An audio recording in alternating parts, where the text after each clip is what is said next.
یہ واقعی حیران کن ہے کہ کیسے بس بالوں کی ایک معمولی سی لٹ کٹنے پر دو خاندانوں میں اتنی شدید دشمنی پیدا ہوئی کہ الیگزینڈر پوپ کو باقاعدہ ایک پوری رزمیہ نظم لکھنی پڑی۔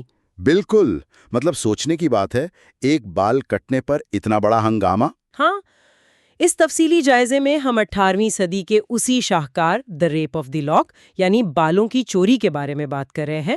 یہ ایک ایسی نظم ہے جو بظاہر ایک بہت ہی سطحی سے واقعے پر لکھی گئی، لیکن اس کے اندر انسانی نفسیات، معاشرتی کھوکھلے پن اور ہماری انا کے ایسے گہرے راز چھپے ہیں جو آج بھی، میرا مطلب ہے آج بھی، بہت توجہ طلب ہے۔ اور اس جائزے کے لیے ہم نے جس خاص ماخذ کا انتخاب کیا ہے وہ 2004 میں سوورن سینکچری پریس کا شائع کردہ ایک انتہائی شاندار ایڈیشن ہے۔ صحیح۔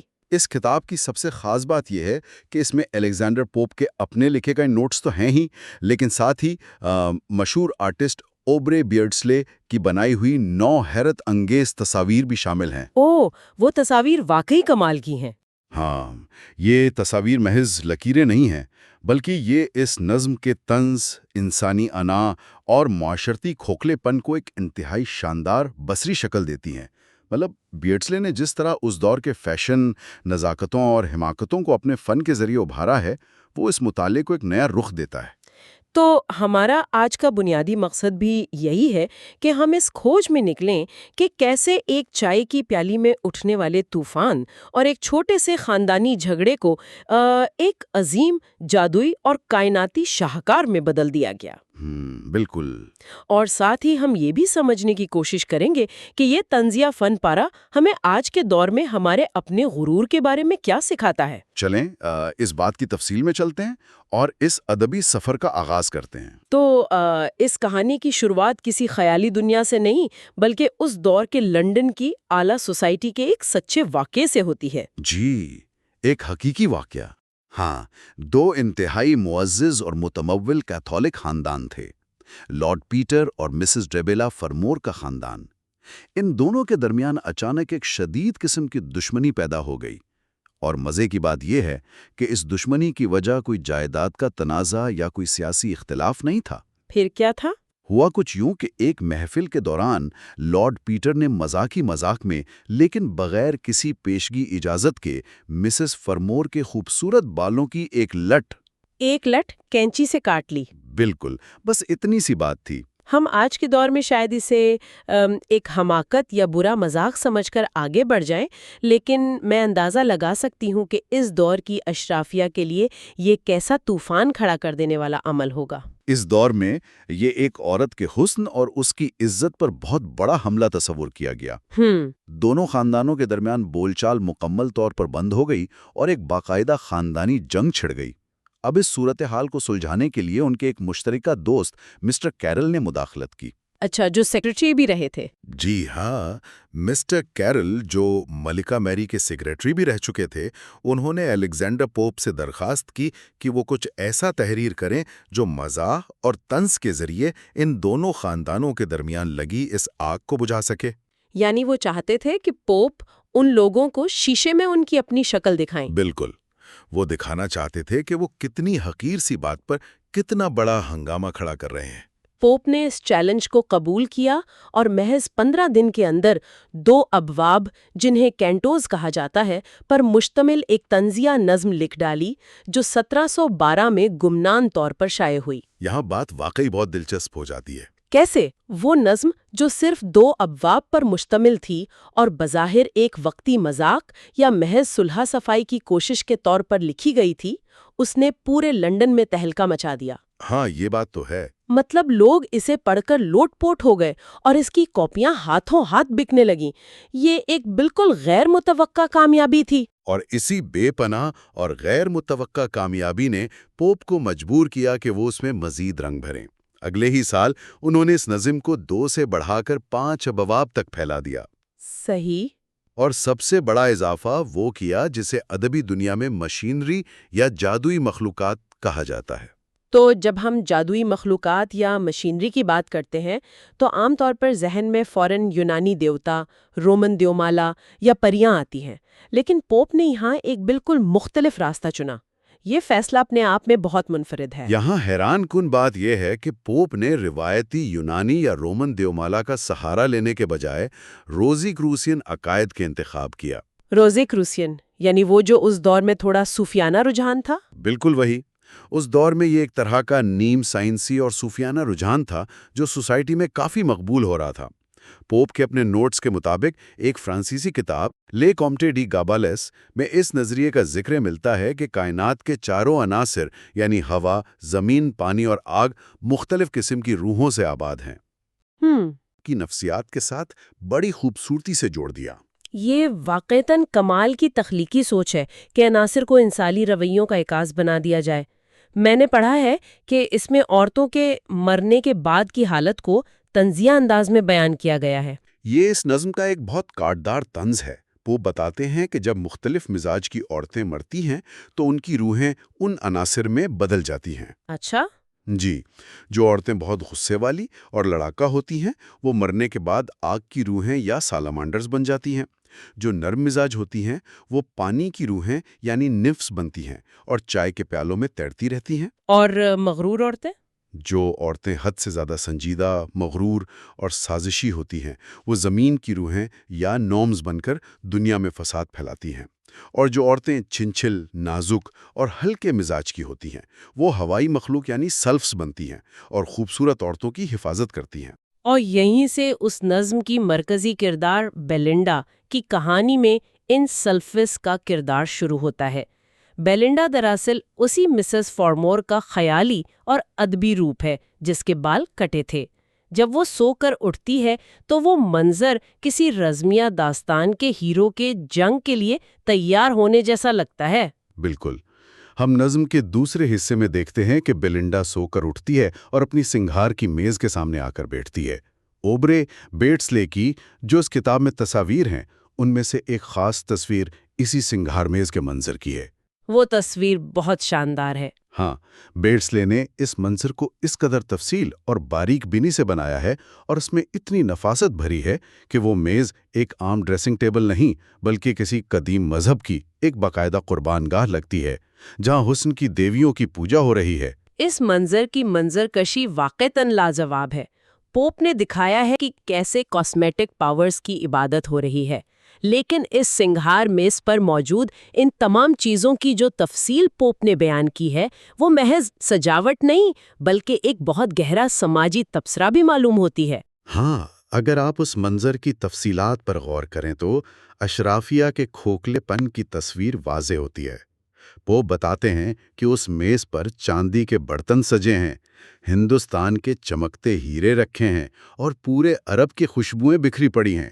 پوری دنیا سمیٹ لی ہے۔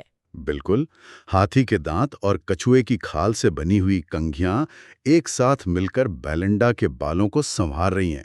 یعنی اس ایک لڑکی کی خوبصورتی کو نکھارنے کے لیے پوری دنیا کے خزانوں اور جانوروں کو نچوڑ کر اس ایک میز پر رکھ دیا گیا ہے۔ اس کی خادمہ بیٹی اس عمل میں ایک پجارن کی طرح مدد کر رہی ہے۔ اور بیئرزلی کی تصویر میں بھی بیلنڈا کو ایک دیوی کے طور پر دکھایا گیا ہے جو خود اپنی ہی حسن کی پوجا میں مگن ہے۔ اس سنگار کی میز کے حوالے سے ایک اور حیران کن چیز کا ذکر ہے جس نے مجھے سب سے زیادہ سوچنے پر مجبور کر دیا۔ وہ کیا؟ میز پر پاؤڈر اور پرفیوم کی شیشیوں کے ساتھ بائبل کی کاپیاں اور محبت کے خطوط ایک ساتھ بکھرے پڑے ہیں۔ ہاں، یہ محبت کے خطوط جنہیں پوپ نے بیلنڈا کا نام دیا ہے، ان کا بائبل کے ساتھ ایک ہی میز پر پڑا ہونا اس دور کی اشرافیہ کی ترجیحات پر ایک سیدھا وار ہے۔ بالکل۔ پوپ یہ دکھا رہے ہیں کہ ان لوگوں کے نزدیک مذہب اور دنیاوی عشق و بازی دونوں ایک ہی سطح پر ہیں۔ ان کے لیے مقدس بائبل کی اہمیت بھی بس ایک سجاوٹ کی چیز یا فیشن کے ایک حصے سے زیادہ نہیں تھی۔ تو اب کہانی کا رخ ولن کی طرف مڑتا ہے، یعنی بیرن کی طرف، جو لارڈ پیٹر کی عکاسی کر رہا ہے۔ بیرن نے بیلنڈا کی گردن پر جھولتی بالوں کی دو خوبصورت لٹوں کو دیکھ لیا ہے اور اس نے ہر حال میں ان میں سے ایک لٹ کو حاصل کرنے کا اٹل فیصلہ کر لیا ہے۔ بیرن کی اس مہم کے لیے جو تیاریاں ہیں وہ پوپ کے طنز کو ایک قدم اور آگے لے جاتی ہیں۔ بیرن اپنے کمرے میں باقاعدہ محبت کے دیوتا کے لیے قربان گاہ بناتا ہے، اور وہ بھی فرانسیسی ناولوں سے۔ جی، یہ قربان گاہ کسی مقدس چیز سے نہیں بلکہ فرانسیسی رومانوی ناولوں کی 12 جلدوں سے بنائی گئی ہے۔ اس پر وہ اپنے پچھلے معاشقوں کی نشانیاں رکھتا ہے، جن میں دستانوں کا ایک آدھا جوڑا اور کچھ گارٹر شامل ہیں۔ وہ محبت کے خطوط کو جلا کر آگ روشن کرتا ہے اور کامیابی کی دعائیں مانگتا ہے۔ یہ اس دور کے مردوں کے سطحی اور کھوکھلے رومانس پر ایک زبردست تماچا ہے۔ اس کے بعد محفل ہیمپٹن کورٹ کے تاریخی مقام پر سجتی ہے۔ یہ وہ جگہ ہے جہاں کے بارے میں کہا جاتا ہے کہ ملکہ این وہاں سیاسی مشورے بھی لیتی ہیں اور چائے بھی پیتی ہیں۔ اس محفل میں ایک تاش کا کھیل شروع ہوتا ہے جسے اومبرے کہا جاتا ہے۔ ہاں، اور پوپ نے اس تاش کے کھیل کو کسی عام کھیل کے طور پر نہیں پیش کیا۔ نہیں، بالکل نہیں، وہ تو کسی جنگ جیسا لگتا ہے۔ پوپ کی مہارت یہ ہے کہ وہ اس تاش کے کھیل کو دو عظیم فوجوں کے درمیان ہونے والی ایک خونریز تاریخی جنگ کے طور پر پیش کرتے ہیں۔ ہر پتے کو ایک جنگجو کا روپ دیا گیا ہے۔ کالے رنگ کے پتے خاص طور پر حکم یعنی اسپیڈز، سیاہ فام جنگجوؤں اور افریقی مورس کی طرح پیش کیے گئے ہیں۔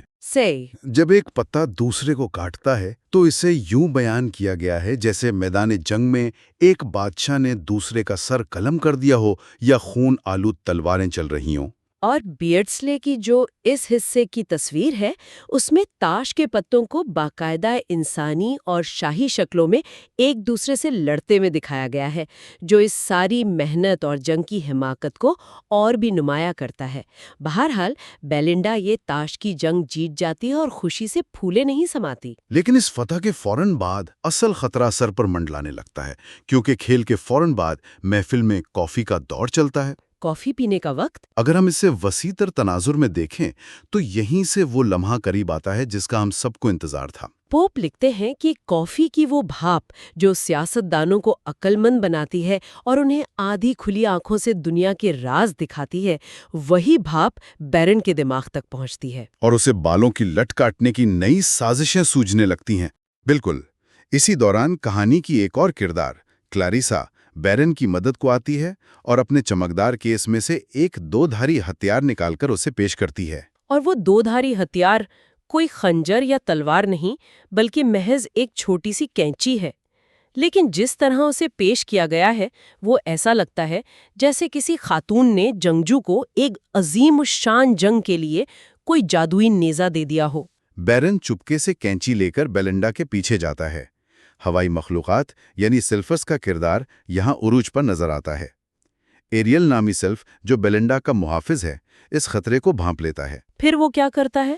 وہ اور اس کے ہزاروں ساتھی بیلنڈا کے بالوں کو پیچھے کی طرف اڑانے کی پوری کوشش کرتے ہیں، لیکن جب ایریل بیلنڈا کے دل میں جھانکتا ہے اور دیکھتا ہے کہ وہ اندر سے کسی دنیاوی عاشق کی محبت میں مبتلا ہے تو وہ سمجھ جاتا ہے کہ اب وہ کچھ نہیں کر سکتا۔ تو وہ پیچھے ہٹ جاتا ہے۔ ہاں، بیرن کینچی چلاتا ہے، ایک بیچارہ سلگ بال بچانے کے لیے بیچ میں آتا ہے اور 2 ٹکڑوں میں کٹ جاتا ہے، لیکن ہوائی مخلوق ہونے کی وجہ سے اس کے ٹکڑے فوراً دوبارہ جڑ جاتے ہیں۔ اور پھر وہ خوبصورت لٹ ہمیشہ کے لیے کٹ جاتی ہے۔ اس واقعے کے بعد بیلنڈا جو چیخیں مارتی ہے وہ میرے خیال میں اس نظم کے طنز کا سب سے اونچا مقام ہے۔ پوپ نے ان چیخوں کا جو موازنہ کیا ہے وہ کمال ہے۔ بالکل، وہ چیخیں اتنی بلند اور دل خراش تھیں جتنی اس وقت نکلتی ہیں جب کسی عورت کا شوہر مر جائے یا اس کا پالتو کتا مر جائے یا پھر اس کا کوئی قیمتی چینی مٹی کا برتن ٹوٹ کر بکھر جائے۔ شوہر کی موت، پالتو کتے کی موت اور مٹی کے برتن کا ٹوٹنا، ان تینوں کو ایک ہی ترازو میں تول کر پوپ نے اس دور کی اشرافیہ کی اقدار کی حقیقت کھول دی ہے۔ ان کے نزدیک انسانی جان اور ایک برتن کی اہمیت برابر تھی۔ بیرن فخر سے اس لٹ کو ایک ٹرافی کی طرح لہراتا ہے اور فتح کے نعرے لگاتا ہے۔ یہاں سے نظم ایک قدرے تاریک مگر انتہائی دلچسپ دنیا میں داخل ہوتی ہے۔ امبریل نامی ایک سیاہ روح جو کہ ایک نوم ہے، وہ زیر زمین غصے کی غار یعنی کیو آف سپلین کا سفر کرتا ہے۔ یہ غار دراصل دکھاوے، وہم، بدمزاجی اور نفسیاتی بیماریوں کا گڑھ ہے۔ یہاں پوپ کی منظرکشی بہت عجیب اور ڈراؤنی ہے۔ انسان اپنے غیر متوازن جذبات کی وجہ سے مختلف شکلوں میں بدل چکے ہیں۔ جیسے کہ کوئی چلتا پھرتا چائے کی کیتلی بن گیا ہے تو کوئی ہنس کی شکل کا پائی بن کر باتیں کر رہا ہے۔ امبریل اس غار کی ملکہ سے 2 عجیب و غریب تحفے لے کر آتا ہے۔ ایک تھیلا جس میں عورتوں کی آہیں، سسکیاں، چیخیں اور زبان کی جنگیں بند ہیں، اور ایک شیشی جس میں آنسو اور خوف جمع ہے۔ اور وہ اسے بیلنڈا پر ڈال دیتا ہے؟ جی، امبریل واپس آ کر یہ سب بیلنڈا اور اس کی ایک پرجوش دوست تھیلسٹریس پر چھڑک دیتا ہے۔ جس کا نتیجہ یہ نکلتا ہے کہ ان کے غصے کی آگ اور زیادہ بھڑک اٹھتی ہے۔ اس سارے ہنگامے اور چیخو پکار میں کلیرسا کھڑی ہو کر ایک بہت سنجیدہ تقریر بھی کرتی ہے تاکہ حالات کو ٹھنڈا کیا جا سکے۔ کلیرسا کی وہ تقریر دراصل پوپ کی اپنی آواز اور اس نظم کا اخلاقی پیغام ہے۔ وہ کیا کہتی ہے؟ وہ سمجھاتی ہے کہ خوبصورتی چاہے کتنی دلکش کیوں نہ ہو، ایک دن ڈھل جائے گی، بال سفید ہو جائیں گے اور چہرے کی چمک ماند پڑ جائے گی۔ اس لیے خواتین کو چاہیے کہ وہ اپنی ظاہری خوبصورتی کے بجائے اپنی عقل، خوش اخلاقی اور اچھے رویے پر توجہ دیں، کیونکہ یہی چیزیں ہمیشہ زندہ رہتی ہیں۔ لیکن غصے میں بھری بیلنڈا اور تھیلسٹرس اس کی ایک نہیں سنتی، اور اس کے فوراً بعد مردوں اور عورتوں کے درمیان ایک مذاقہ خیز جنگ چھڑ جاتی ہے۔ یہ جنگ پڑھ کر تو لگتا ہے جیسے دیوتاؤں کی کوئی رزمیہ جنگ ہو رہی ہو، لیکن جب ہم ہتھیاروں کو دیکھتے ہیں تو ہنسی چھوٹ جاتی ہے۔ ہاں، پنکھے، غسیلی نگاہیں اور طنزیہ استارے۔ اس جنگ کی منظر کشی میں پوپ بتاتے ہیں کہ کس طرح کوئی شخص محض ایک گانے کے بول سن کر بے ہوش ہو جاتا ہے، اور کوئی کسی کی قاتلانہ نظروں کا شکار ہو کر ڈھیر ہو جاتا ہے۔ بیئرڈزلے کی اس منظر کی جو تصویر ہے، اس میں مردوں اور عورتوں کو ایک دوسرے پر جھپٹتے اور حملہ کرتے ہوئے دکھایا گیا ہے، اور غصے کی وجہ سے ان کے چہروں کی بدصورتی نمایاں ہو رہی ہے جو ان کے سارے حسن کو گہنا دیتی ہے۔ اور جنگ کے دوران بیلنڈا بیرن پر حملہ کرتی ہے اور اس کی ناک میں نسوار کی ایک چٹکی پھینک دیتی ہے۔ بالکل، جس سے وہ چھینکے مار مار کر بے حال ہو جاتا ہے۔ اور پھر اسے زیر کرنے کے لیے بیلنڈا اپنا آخری ہتھیار نکالتی ہے۔ وہ ہتھیار ایک بالوں کا کانٹا ہے جسے بٹکن کہا گیا ہے۔ یہ کوئی عام کانٹا نہیں ہے۔